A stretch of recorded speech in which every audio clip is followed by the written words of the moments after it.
Hello and welcome to this video. On this video, we are going to be exploring the musical movement minimalism, with special focus on perhaps that style's greatest exponent, Steve Reich, who I believe is the greatest composer of the 20th century. I don't want to have a look at the history of this genre or style of music or whatever you want to call it. I'm much more interested in exploring how the innovations in this style of music, how groundbreaking they were, and how they affected all music and art, and even affected the culture in which we live, or at least reflected the culture in which we live.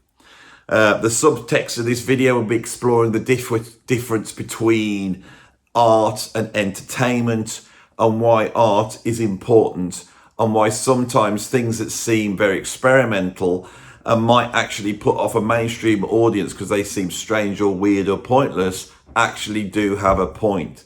I am going to be championing creativity on this, and hopefully you'll be able to see why I believe that this movement of minimalism that emerged in the 1960s, why it was so important to all music. So if you want to sit back and relax,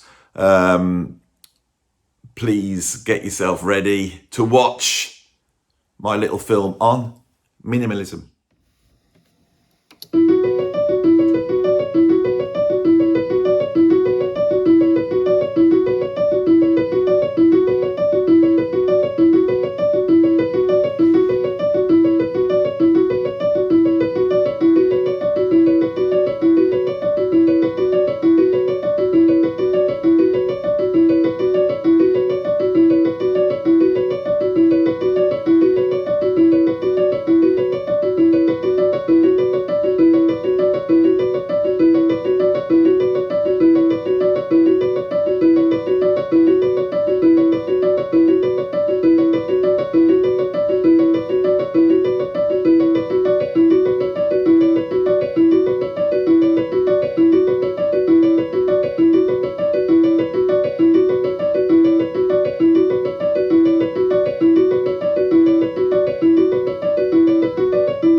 My trusty turntable, an old-fashioned machine, a mechanical device for reproducing sound, and Frédéric Chopin's Etudes Opus 10 to Opus 25.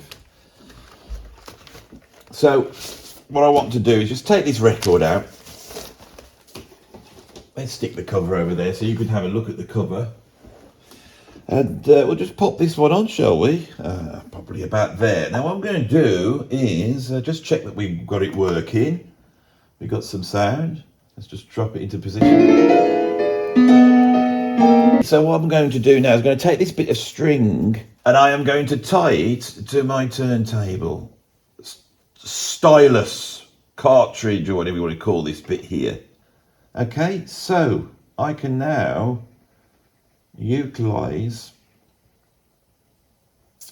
my machine that I have here to create a loop that would never normally exist in real music, in the real world of music. We couldn't have done this till the 20th century.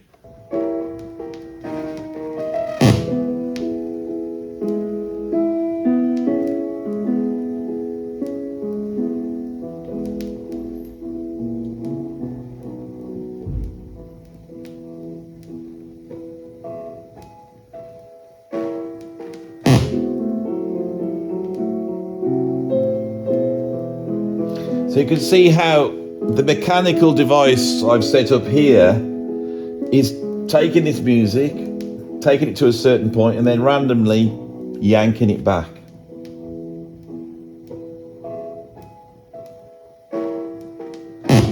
So let's record this little bit of piano And I want to try and get that scratch down.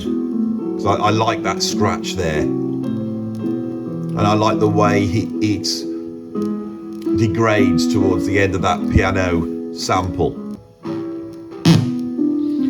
So we have that. So I will now no longer stress my stylus out anymore. Let's just pull this out so you can see the audio there. Right, so you can see the scratch in the audio. Right, I'm just going to normalize this a little bit, which will be to bring it up in volume a little bit.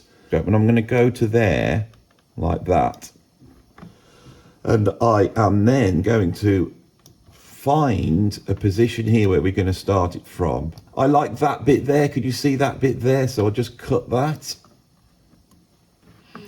Zoom in, make sure that's accurate. And now I've got a nice loop.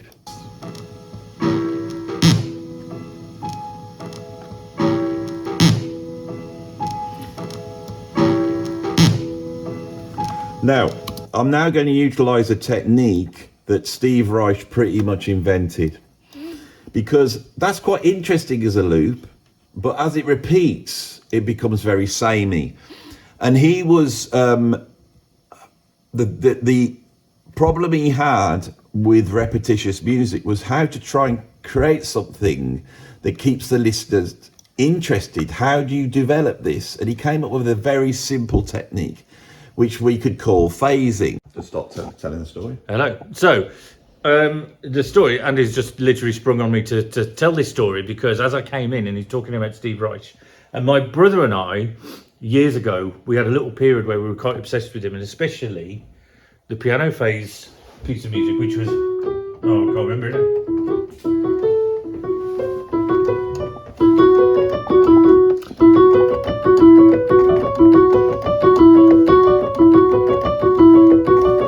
That piece of music, right? And so, and it's like we're having to play with two hands. We used to get two pianos together. How do you normally play the piano, Rob? And try, no, as in play the one piece, yeah, whatever. So, yeah. I have placed my loop here in Cubase. There's the beginning, there's the end, and there's the scratch, and there's the big piano sort of accented note. If I loop that, you can hopefully see that as we go. So I'll just loop this for you. You can see there's the big piano, and there's the scratch.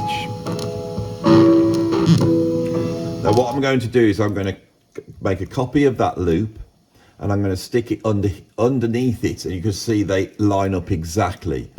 That loop, which is repetitious, when we repeat it, we start to hear detail in that Chopin that we wouldn't normally hear. We put that sort of mechanically under the microscope. Classical music, well, and look at what all music actually... oh God, this is hard to explain. That's what your job is, Andy. Right, oh, where are we?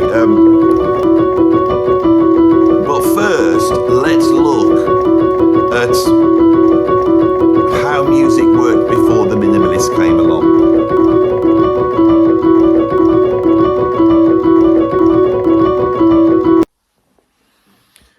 As soon as musicians were able to bang stuff and, as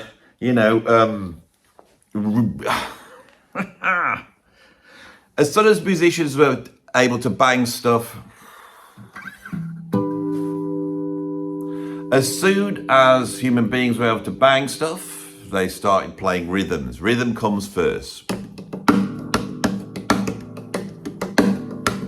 Right, so rhythm.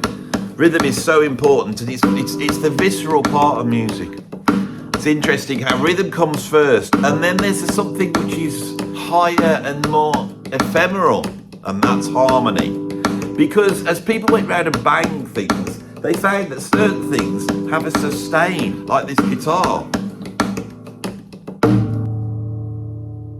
Now what you're hearing sustain here is the strings. The strings are vibrating, and they're transferring that vibration into the acoustic sound box that we have here. That's what a guitar is. People started to notice that, and they realised if they took a string and stretched it, it vibrated at in a loop. repetitively, but so fast it turned into what we could call a note. Now, what a note actually is, I wish I could explain to you, I can't, but I know it's different to like just a noise.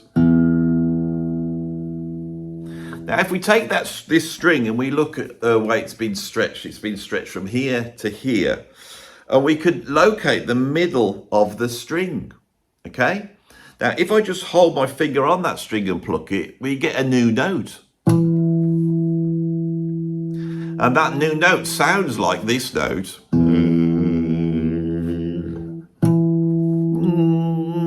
There's 2 points there. Now what's happening is that is vibrating here. When the string is half the length it was originally, it vibrates twice as fast. And makes it twice as fast. It makes the note sound the same, but higher. And this is called an octave.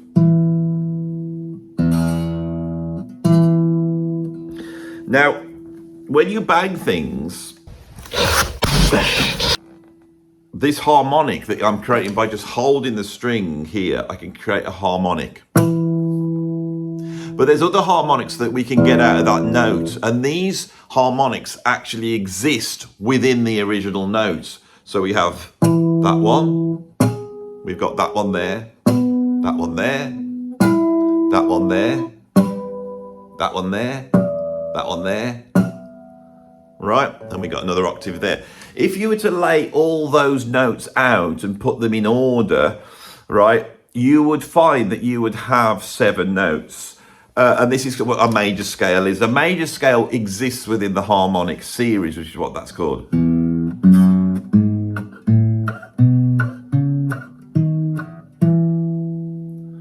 All right, so with that major scale, people started to create tunes.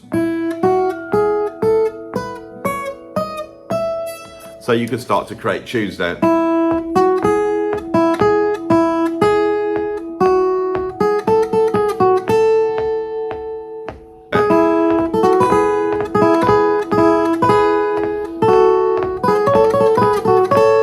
You can make, that's interesting, isn't it? You can make these tunes and people could sing these tunes. And the original sort of Greek modal harmony was basically that. And the Greeks thought it was very uncouth to put some of these notes together, but we could actually put some of these notes together, can't we? Now, if we start to put these notes together, if I say it was to take this note and place it with the second note together, we would get this sound. That's quite a weird sound. It's quite clashy. If I put it with the third note, so I'm putting the first and the third note together, I get this sound. That's more pleasant, isn't it? The first and the fourth. Oh, very pleasant that is. First and the fifth. Nice. First and the sixth. It's quite pleasant. First and the seventh. Oh, it's clashing again. So as we move through the major scale, it's sort of going clashy to sort of harmonious to clashy, a little bit like our loop did, but in terms of the pitch, as we move away and we sort of take these waves and move them against each other, it creates a tension, and that tension is brought back. And when we do a tune,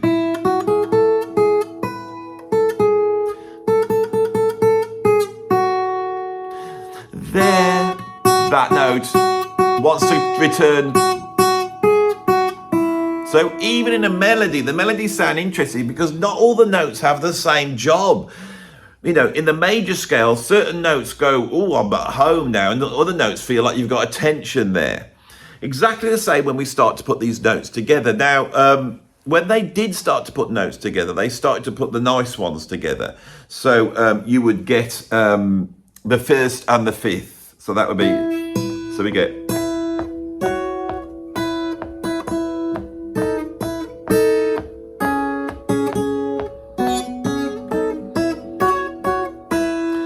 And that sounds very nice, but it sort of just hangs there. We could put the first and the fourth together, and we get like this.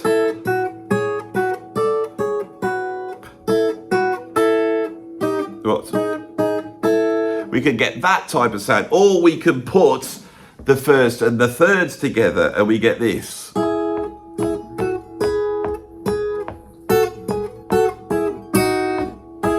And that sounds more, we start to get a sort of a sound there. Now, what they did is they decided to take the first, the third, and the fifth and put those together. So, and that there is your major chord. Sorry.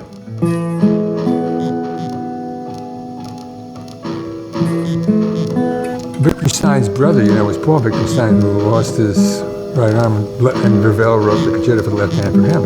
At the time, I was studying Wittgenstein and on the weekends playing drumming gigs, and always listening to Rite of Spring and Miles Davis, and the drummer Kenny Clark was my guiding light.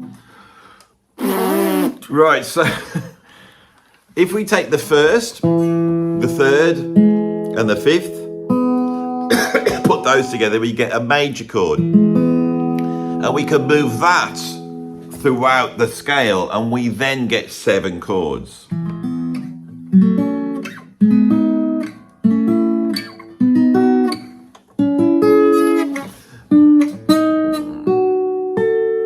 And then back to the major. And we could start then to create tunes out of those chords. We could take our melodies and we can put a chord in. La la la la la la la la la la la la la la.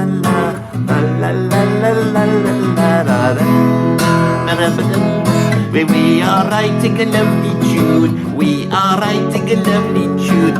We are writing a lovely tune. It's a major chord and a major scale. It's a lovely tune that I can sing. It's more than pleasure it does bring when you play a tune in a major scale.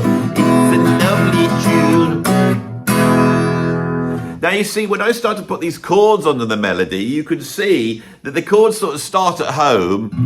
This chord is at home. It's like we got nowhere to roam. We sit on a seat and we do nothing. We think it's boring. What shall we sing? Shall we sing something that's interesting? But we can't sing something interesting because the chord's so boring, it just sits there.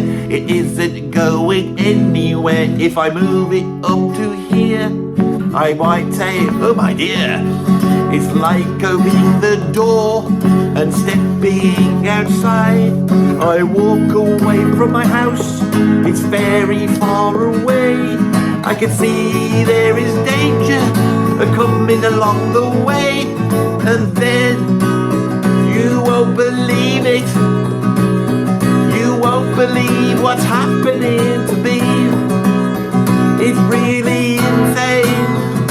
What is happening? It's happening, it's happening. Oh, now you see this here, this chord here. It almost sounds like it's out of tune. And the reason is because when we got to here with my tune,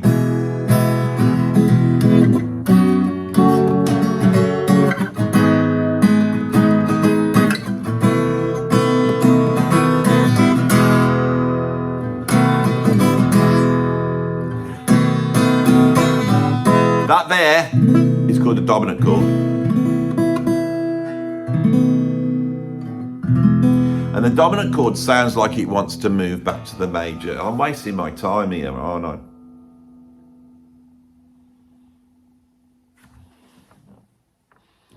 This chord here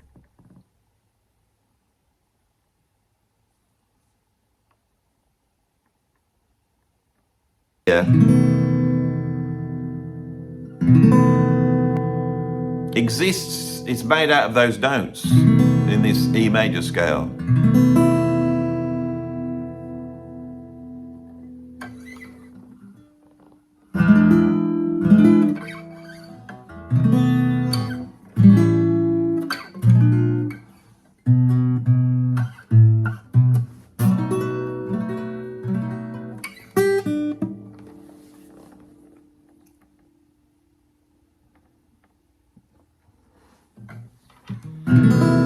So this chord here Oh, I've lost it. Andy, you've lost it. You're getting confused. Ah, bugger. I was enjoying that tune as well. It went wrong. Right. Right, let's get my head into this right now.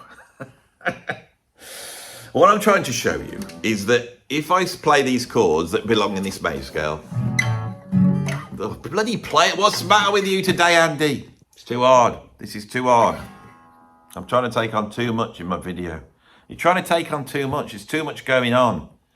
You're trying to take on the whole history of music just to explain how minimalism works, and it's not working. You're trying to take on too much. You're trying to explain too much. Why is that? You know why that is? It's because to understand what Steve Reich and the Minimalists do, you have to understand the history of music, don't you? That's the problem. You have to understand all of it and how it all relates, and that's hard to explain, isn't it?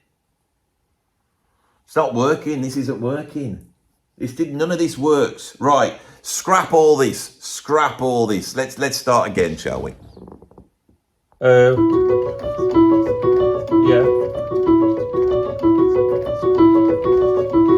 And that rhythm is a 6 and a 3 and a 3. You have that pattern going, yeah. And that starts to emerge. Yeah. But with that rhythm on top of it, he knows this is going on. He knows, yeah. Because you can't just let's just take any piano rhythm, put it in. This is the whole point I'm going to try. I've tried to do it today with Chopin. It was terrible.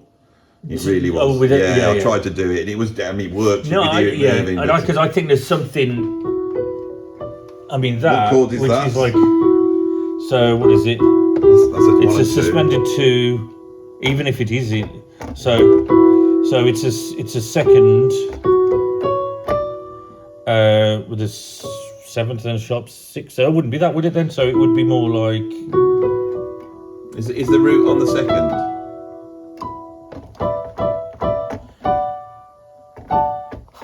I think it's more like. It's more like a D. God help me out. There's a vagueness in the harmony of that chord. It's a suspended like a D7 chord. It's like a D7 flat 5 because you've got a. So it's massively dominant or suspended. So you get those two opposite cadences built into that piano. And I wonder as it moves, what you're hearing is the shift between. Yeah.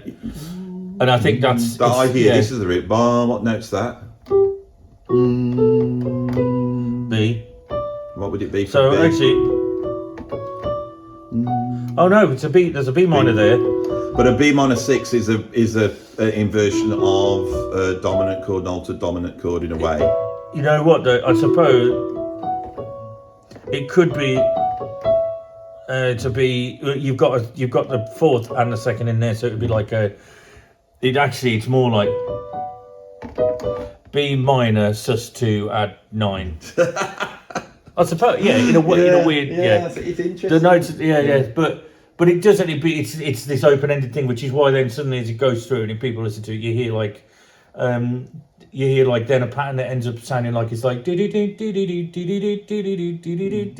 like suddenly becomes. But also, if we can't name the chord well here, when it could be this chord or that, then inherent in that voicing of that chord is vagueness. Where you do know, there's going to be experts in there that are going to go, of course it's based on because there's people who might know. Bump to the experts. But,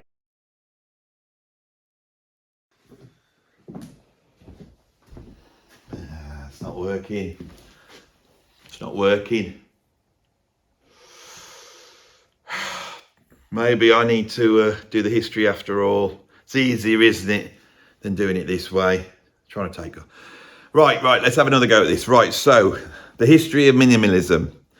Minimalism was a movement in composed music, classical. Well, classical music, we call it classical. See, if you're If you're like me, and you don't know that much about classical music, we just call it all classical music. But classical music's a certain period of time in music, isn't it? It's a certain period of time. What period of time is it? I don't know, sort of Mozart-y, Beethoven-y period of time. But Beethoven's sort of the end of the classical period. Then you go into the romantic period, don't you? Which is different. What's the difference there? I don't know. The point is that we don't listen to that. We listen to pop music and rock music and jazz and funk and reggae. And that's a different thing. What culture's done is it's bloody taken this music, which basically, the best way of describing it is the music of the kings. The kings were posh. They would employ someone to be their court composer, and that composer would compose music. And because of that, because the aristocracy listened to it, it was seen as being elevated up. And so these musicians are serious, and they ponder and they consider, and what they do is they look at the form of composed music, because they're like dictators with their bits of paper, and they sit there writing then they give it to the sort of proletariat, which are the little orchestras they've got, and then they send their guy in, the conductor, and he tells them what to do, right? That's what happens, you know. It's like a dictatorship. And what he does is he thinks, well, what have people done already? It's not just good enough to just make music that people like. What we've got to do is do something new, innovative. That's very important. It's got to be innovative, hasn't it? So composers are always innovating. And one of the main areas they're innovating is in that harmony. You know, it started off all basic and nice, and it's got a nice tune, but they what if we can make it all more weirder and make harder chords? You know, like musicians, they always like music with hard chords, don't they? You know, it's like, you know, when you watch Rick Beato, he knows all the chords, old Rick does. And there he is, why is this song good? Because of the chords, because the chords are hard. And so the classical types, they keep making them harder and harder. But by the time you get to the early 20th century, they're just using all the notes they're using. It's called 12-tone music. Sometimes it's called serialism. I'm going to play you it is very serious. I'm going to play you a serialist composition now. I hope you enjoy it.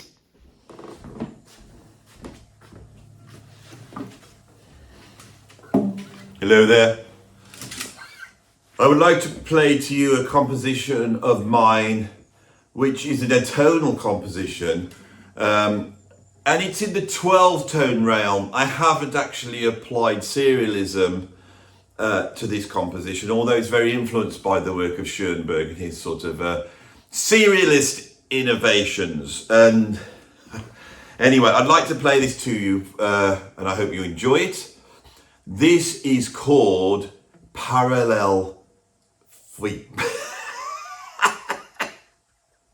You haven't got a name for it, have you? Come on. What sort of name do they give these types of things? It would be something like octagon number 4. Right, let's have a go at that. That's right. So I'd like to play to you this composition of mine. It's called Octagon 4, and it is out of a suite that I composed over 30 years, the Octagon Suite, which actually contains 3,000 compositions, and this is number 4, an early one when I hadn't quite got the style together, but it's the most popular one of this series of compositions. Anyway, I am waffling, and I don't want to waffle. I want to entertain you with my atonal 12-tone composition, Octagon 4. Thank you very much.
much. I thank you. Yes, I thank you. At the end of the video, there will be a number you can call if you found that too emotional to take, and you will be able to call that number if you feel so traumatized by the beauty and abstract chaos that I managed to encapsulate in Octagon number 4. Don't know why I'm shouting.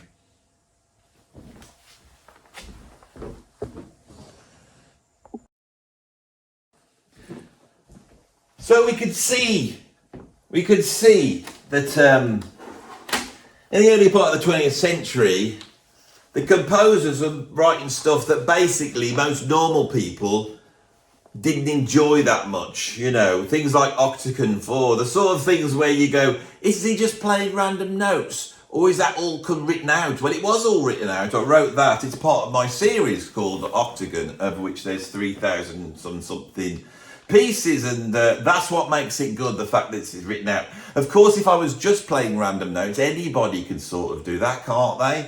Or is it quite hard to play random notes on the guitar? I don't know. Does it matter whether it's hard or not? The fact is, did you enjoy it? Well, the thing is, classical music is not about being enjoyable. It's about breaking new ground, isn't it? And so by the 1950s, you know, the classical composers were getting really strange in what they were doing. And there's this bloke called Lamonte Young, right? And he was writing all sorts of mad stuff, right? I'll tell you what he was writing. I'll move a bit closer here. Lamonte Young. God, he wrote a composition, and when you looked at it, it said it was instructions. And what you do is you got a you got a piano, right? You got a piano, and you got a bale of hay, and you placed it in front of the piano in the hope that the piano would eat the hay. I might have got that a bit wrong. Now I say it sounds completely ridiculous. But Lamonte Young also was creating compositions that, rather than being all over the place and all like lots of notes and clusters and rhythms and polyrhythm and all this dense, dark stuff that was going on in modern classical music in the 20th century at that point, he started to just play chords that would last for ages, drones, and he stretched it all out and he slowed it all up. And this influenced a lot of composers. Now, of course, the kids that are coming into music college, they love all that modern classical stuff, and they're being taught, you know, how to sound like Pierre Boulez or Lutosławski or whoever it is, Xenakis. All these people have got cool names, you know. And they want to sound like that, you know. But also, there's a revolution going on, because you got jazz, you got pop music, you got soul and R&B. And at the end of the 1950s, the jazz musicians, they turned away from their like horrendously dense chord progressions that the beboppers are playing. And people like George Russell and Miles Davis, they start to create modal compositions. And these are just compositions that are based upon just a scale. Now, I've created a composition very influenced by modality. And it also is influenced by Indian classical music. Which is called, well, do you want to see it again? Let's do that one now, shall we?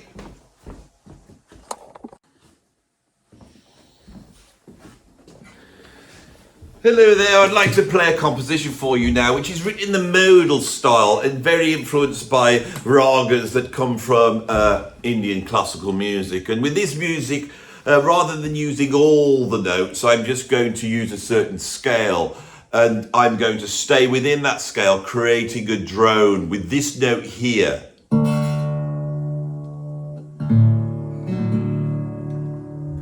So this is a composition of mine, very beautiful composition, modal composition, and it's called Lotus Hands. Thank you very much.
Oh, I messed that bit up then. I do apologise. I did try my best. When you haven't got all the notes to play, it's harder because you can't play some of the notes. You have to try and miss them, and then you forget, and then you play it, and it all goes. I do apologise. Anyway, that was my composition, Lotus Hands. So as we could see, there's a lot of stuff going on, especially with all this modal stuff, Indian classical music. And then the pop music starts to do it. They stop bothering with chords, and they start playing the funk, and they get all funky, and the funk doesn't change, it just stays on the chord.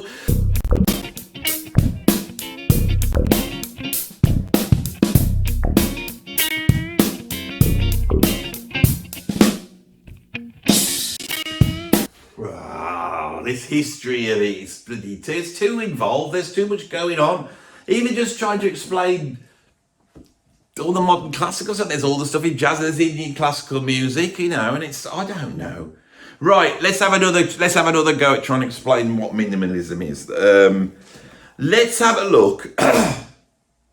Let's keep it simple. Because originally you were going to do the 10 best albums to get 10 best minimalist albums. That's what you were going to do, wasn't it, Andy? Yeah. You maybe should have stuck with that rather than doing all this rubbish, you know, trying to be clever. You're not good enough to do that, really. Yeah, I know, but you haven't got that many minimalist albums, you know. I mean, who would you have? Well, who are the famous minimalist composers, right? So there's Steve Reich. We've spoken about him. He's like the sort of main one, I would say, the main one. Then you've got like Philip Glass, and he's another main one, right? Then who have you got? Terry Riley. Terry Riley, he was an important one. He was there quite early on with his piece In C. In C. Yeah, that was one. There, so we got Terry Riley, so we could put that on. He's got a couple of albums that we could put on the list. Yeah, who else? Who else? We got some of the later composers that come in sort of influenced by these guys. People like John Adams. He's pretty good, isn't he? John Adams is. Yeah, I like him. John Adams. Who else? What was that album you were listening to the other day? You stuck it over here. It really was minimal. Can you remember what it was like? Something. It wasn't that one, was it? Which one was it? Simon Fisher Turner, that's the one. Is that the fella? You've got this one here, you could say, but you had a go at this one. It was a bit, I mean, this really was minimal when you had to listen to it, wasn't it? I wasn't too sure about that. I didn't even know quite whether it had started when I put it on, that one. But it was good. Simon Fisher Turner. This is called Symphony of the Great City. Backing track. I don't know what it says backing track for. Anyway, it's been very influential on the old minimalist sounds. But how about you just keep it simple and you come up with, say, the 3 best albums to go and get. So even though they've had to trawl through this nonsense, at least they could go away and get 3 albums. Is that a good idea? Let's try that then.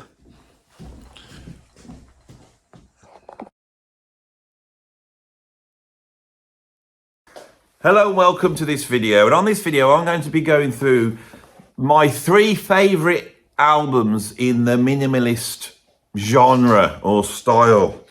I've got them here right now. Only 3, you might ask. Well, it's because this video's not going well at the moment, and I tried to do too much, you see. I've tried to do too much, so I thought just do what you do what you know, Andy, and just go through, you know, your albums. And now I know what I'm doing.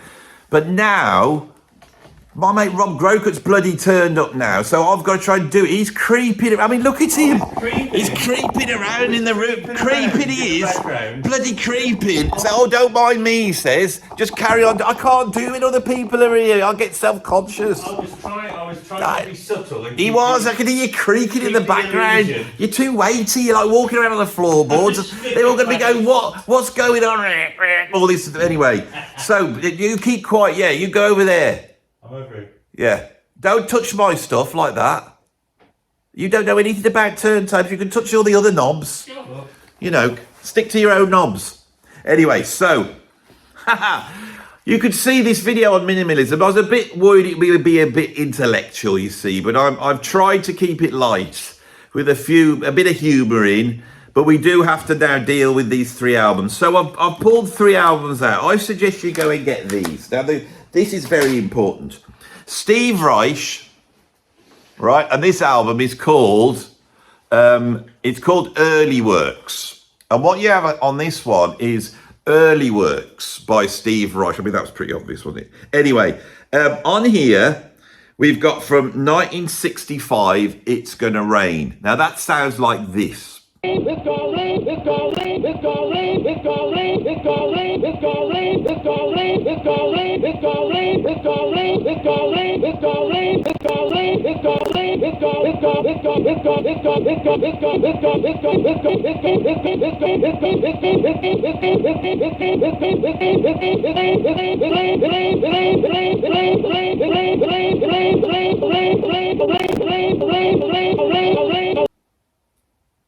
Okay, so that was really, I believe, the first track to really state Steve Reich's great innovation. A tape loop. Now, the thing is with Steve Reich is it seems like it's all very intellectual. It seems like he's got these certain techniques and approaches going on, but actually he will often deal with religious themes, sometimes philosophical themes. He'll deal with science and creativity, and he's Jewish, so he often deals with his Jewish faith. Now, in 1965, he was working on some stuff, and someone told him that there was a preacher up the road, and he was preaching, and he said he'd got this great voice, so he went down and recorded this voice, and he made a tape loop of him saying, "It's going to rain." It's gonna rain, actually. Yeah, so it's gonna rain. He took that loop. Now, of course, this refers to the flood, doesn't it? It's the flood of which Noah made the ark. So it's a very loaded sentence. He's fiddling around with it one day, and he's created 2 tape loops. So when he starts them up, as we've been trying to describe, these tape loops were out of phase. Now, I'm again going to try and explain what this is happening, because I don't think I did it very well early on, you know. So I'm going to do it again as simply as I possibly can. If I take a rhythm like this... Now, there's someone talking outside now. I'm not having a good day today, Rob. It's not working at all. It really isn't. I'm not just putting this on. It's been terrible all morning. And Steve Reich, his genius is... And what I think is sabotaging this video, and I really wanted to try and get it across, is that when we tried to make a composition out of that Chopin loop, it worked. It was phasing, but it didn't sound particularly interesting. The composer has to step in. They have to come up with something. And this approach is even harder, because when you have standard harmony, as we were describing earlier on, you could just rely on that. Everyone knows you start on the 1 chord, and then you can go out to the 2 chord, and maybe up to the 4 chord, and then when we get to the 5 chord, we come back to the 1, and it's easier in a way to follow that. But what Steve Reich does is these techniques are actually difficult to do. Now, I've tried 2 attempts now, and on that second one, the one we just made out of the video loops, you could ask yourself whether that works in the way Steve Reich's do. Now, I find that very interesting, that the technique's there, but to make a great composition requires something else. Now, in 1972, he made a piece called Clapping Music. And this uses the former technique. So rather than just shaving a little bit off, we cut a little bit off in time. We just lose the last note. Now, this is an incredible composition. It's relatively short. It's 4 minutes 39 seconds on this CD at least, and all it requires is 2 musicians to stand next to each other and clap, and they clap the rhythm, and then as the one shaves it off and they move round, those 2 clapping rhythms move against each other, and every time they move, they can contain a new rhythm which gets more and more removed from the original rhythm and then moves back to it. Now, I find this composition absolutely profound, and the reason is for this. There's no pitch there, and yet Steve Reich shows that you could create something that's compelling, that you want to listen to all the way through, out of just a rhythm by displacing it. I find that very profound. I also find it quite profound that there's no instruments used here. This is just clapping, and everybody can clap. So it's got a democratization in it. It's like anybody could perform this if they wanted to. Me and Rob are here, and we could perform clapping, which I think we know. I mean, we could have a go at it. I mean, it would sound like this. Hello, ladies and gentlemen. Myself and Robin Grocott now is going to perform the first classical piece on my channel. The reason is because I can't play any classical piece, really, because I'm a rock musician. You are too, aren't you? Yeah, really, I can aren't play you? a little bit of piano. Yeah. What can you play, like Moonlight Sonata? I used to play that. I used to think about it. So yeah. we've had to pull the score up. It's interesting, this is that we've had to pull the score up. It says clapping music for 2 performers by Steve Reich. So we're going to try and perform this now. So you ready? No. Yeah. So I mean, I can read okay, but I probably will mess this up because I'm not that good. Whereas Rob's just doing the static one. His I'm going to read every bar as if it's different. You're not, but it's exactly the same, everyone. All right. Bloody hell. Okay, how to bamboozle a rock musician, eh? Put a score up in front of them. They're how good. Can't all musicians read music? I can read music. Sort of. Let's have a go, shall we? Ready? We're not scared, are we? 1, 2, 1, 2, 3, 4.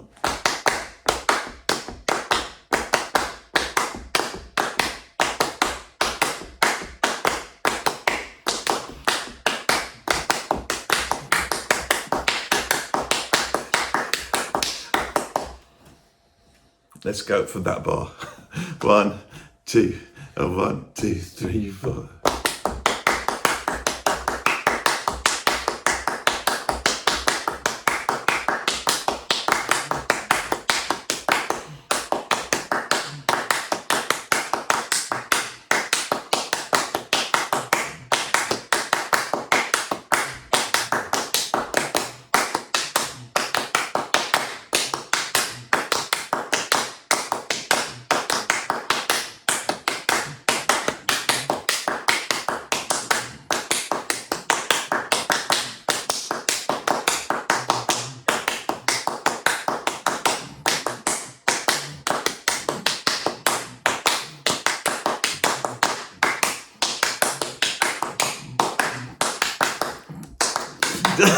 From that bar there after 4. 1, 2, 1, 2, 3, 4. 1, 2, 3, 4.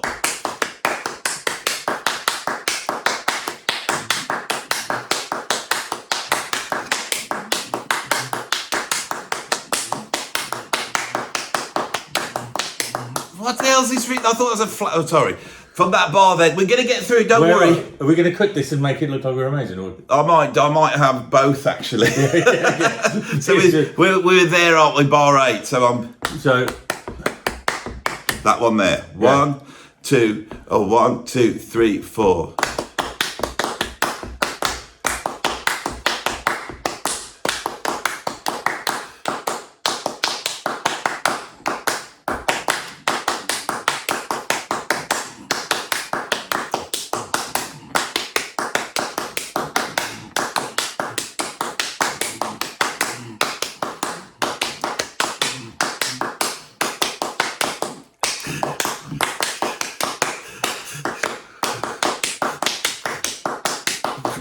From there now, I can't do it. It's too bloody hard. 1, 2, 1, 2, 3, 4.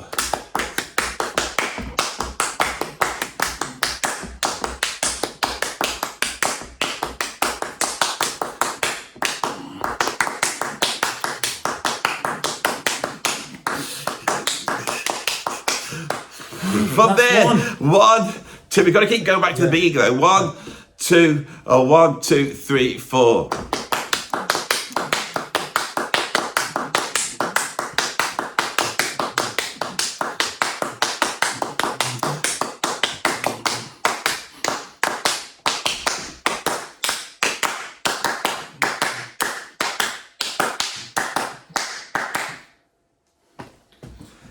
They go.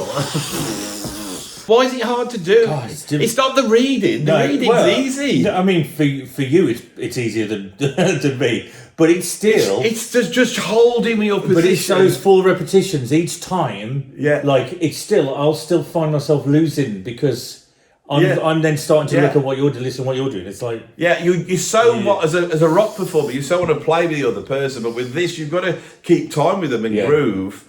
And it's also, the rhythms are so cool as well. When you go to the middle, this is when you realise... And you lose your concentration because you're like, this is cool. But I've got to say as well... It reminds me, it's like when I first started playing with you, and you love your displacement, and you'll play sort of 7 across 4 for like so many bars, and it will come back around. And that was a real sort of like challenge to start with, because it's like what you have to do is sort of get yourself so into them and go, right, I know what I'm playing across this, regardless of what he's doing. And you get so practiced at that then after a while you sort of you embrace it when you start doing that stuff. Yeah, especially when you've got to relax into it. You relax into it, and then you do enjoy it. But I think after a bit of time, we'd actually do this and find it really interesting. One more go then. So one more go from One more go. Are you ready? 1, 2, slow it down a bit. Yeah, would that be easier? Yeah, 1, 2. 1, 2.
I made 2 little errors, but recovered. I made 1. I made one. Yeah.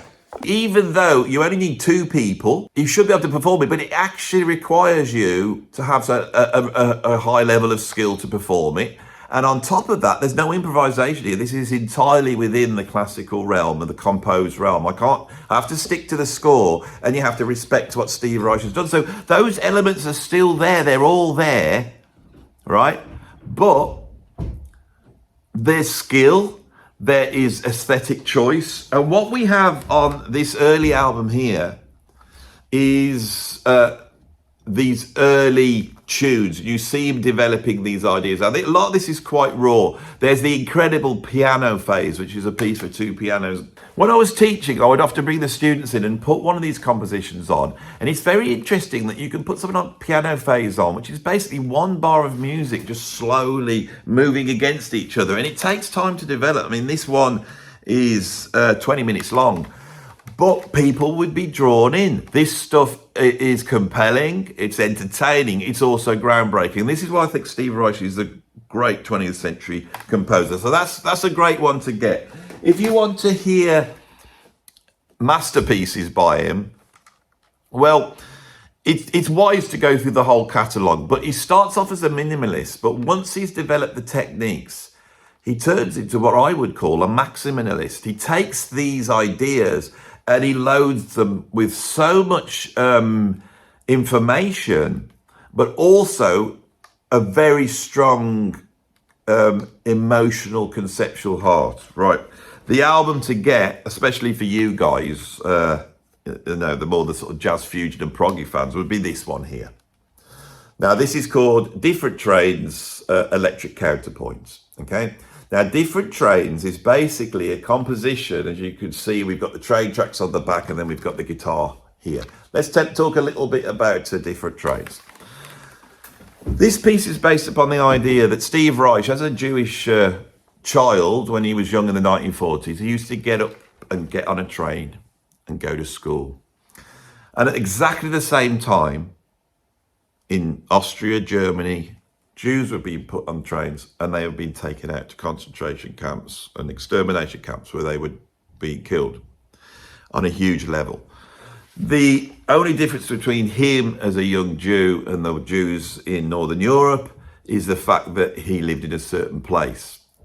Now, that feeling of being in a certain place and being aware exactly the same time there's something appalling and you just happen to be in the right place and not in the wrong place is explored through these rhythms, these lots of little loops that are being played by a string quartet, and in this case, the Kronos Quartet, that do a brilliant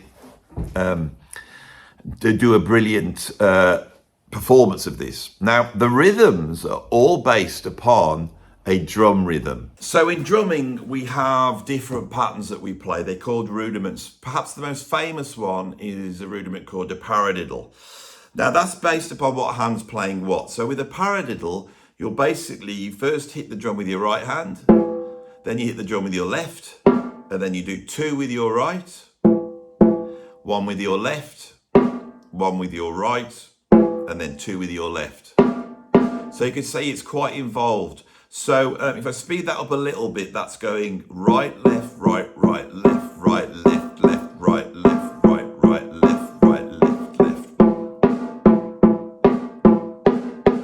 Now, the interesting thing about this rudiment is it's like symmetrical. The right, left, right, right sets up a certain rhythm, but much more interestingly, when you're playing it on 2 surfaces, it sets up a rhythmical melody, which goes like this. You hear that melody there, and then that melody inverts and moves over to the left, and you hear it here. So if you put that together, hopefully you'll be able to hear that.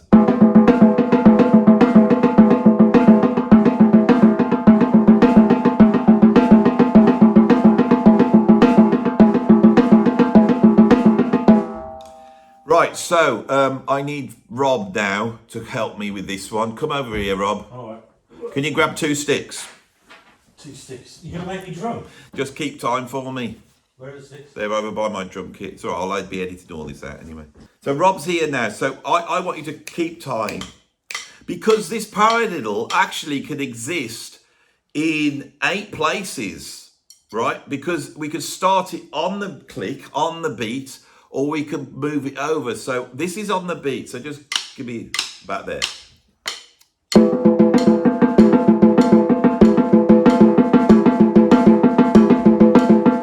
That's in time. Now keep it going. Now I'm going to start it on the next one. It's going to be 1, 2, 3, 4.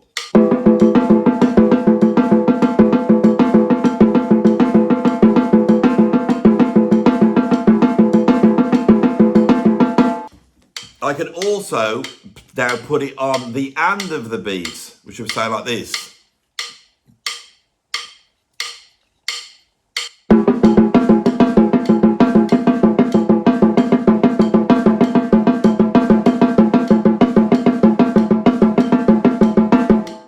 So now how that's like a syncopated. I'm over on the other side, and I can put it right at the end of the beat. It'll sound like this.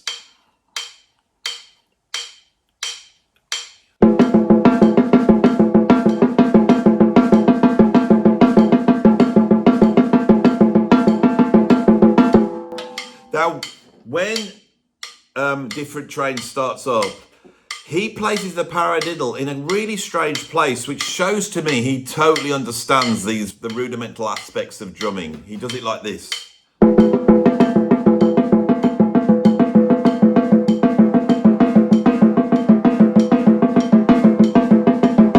Now what I'm going to do is I'm going to play the paradiddle, but I'm going to displace it, which is the equivalent of the phasing that we hear in Steve Reich's compositions. I'm going to move that paradiddle every 4 bars or so. I will shift it to somewhere else, and that would sound like this.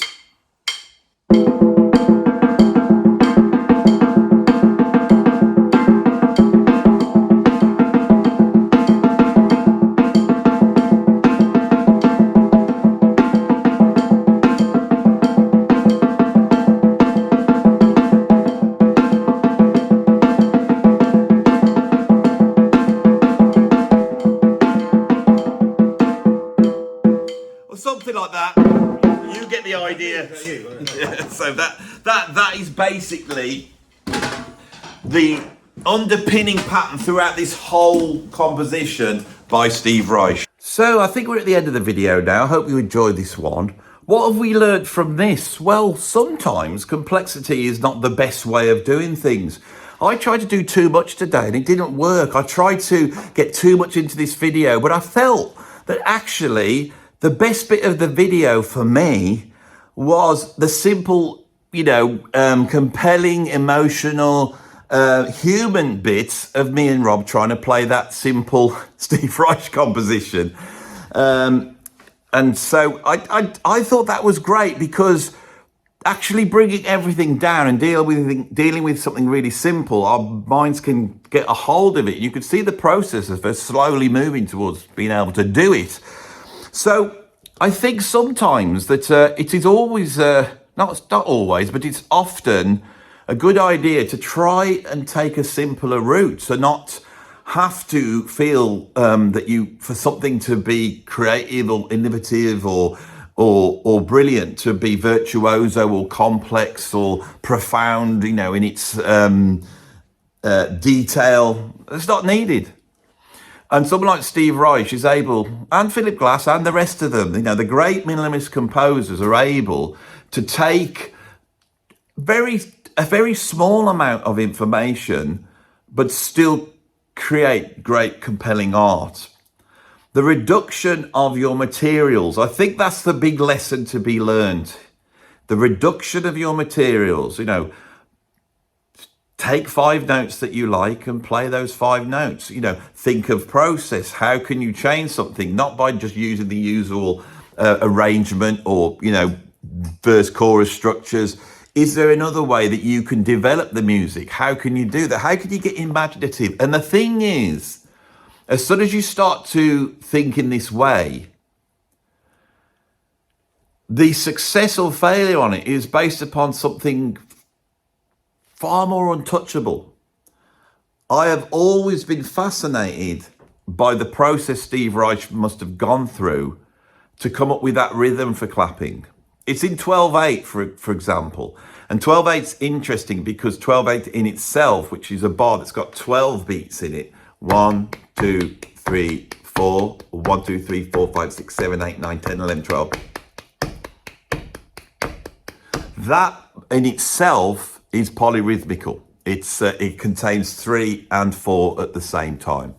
And these 3 against 4 and 3 against 2 polyrhythms are something that we've inherited really from African music. And in African music, often their cadences are created through the tension of certain rhythms emerging against a pulse. So let me try and show you that at the end of this video. So let's look at something in 12 like this. So I'll play a pattern with my feet.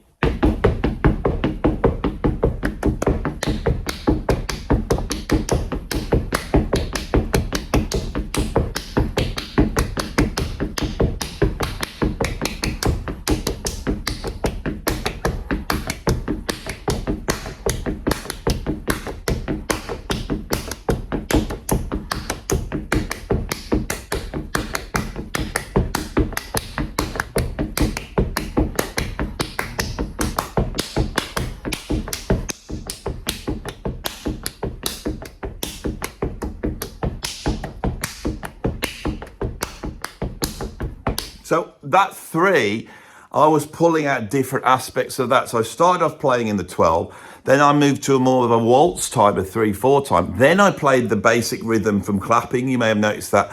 And then I tried to play a 2 against that with a little bit less success there when I got to that point.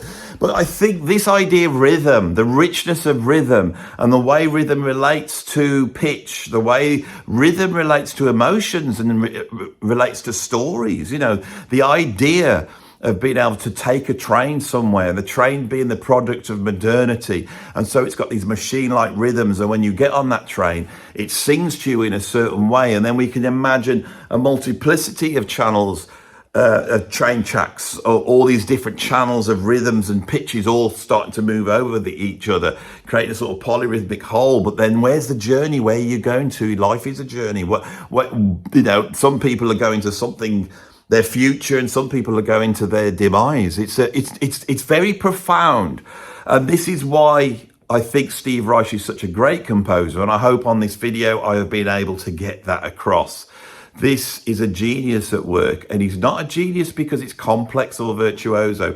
He's a genius because his choices are so good. I'll do that again because I cocked it up, and that was the good bit at the end of the video, wasn't it? He's a genius because his choices are so good. So if you like this video, stick a like on it. If you want to see some more, please subscribe. If you want to become a member, you can. I will let you. You can become a member of my Patreon. You can become a free member there. There's nearly 1,000 free members over on Patreon at the moment. You know, there's not that many paid members, but, you know, in terms of people who are a bit mean but still want to be, you know, in the club, there's nearly 1,000 of them. You can become a member here and join the membership here on YouTube and get to see a whole bunch of stuff that other people don't see my stuff earlier. And there's other things that you can do whether you've got a membership that I don't really understand yet, but I will in time. Or you can put a donation into my PayPal tip jar. Thank you very much for watching this video. I hope you enjoyed it. It's required a lot of editing and a lot of moving around, and it's required the unknowing and unprepared unprepared input from Rob Grokert. There he is. So thank him for coming in. You're most welcome. Because he gets nothing out of this except for a little bit of Glory. Glory, yes.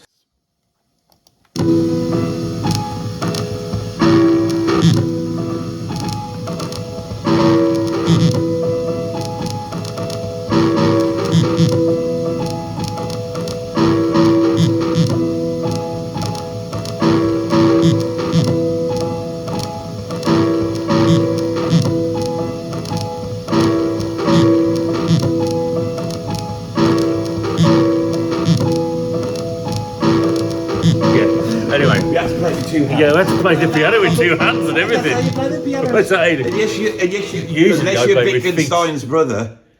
Wittgenstein's have one brother hand? was a virtuoso pianist, went to the war, First World War, had his arm blown off, came back, and I think it was Ravel wrote him a piece for his left hand. There's a left hand. Yeah. I did not know that. But the thing that people don't realise, although Wittgenstein's brother was a virtuoso pianist, he still wasn't the best pianist out of all the brothers and sisters.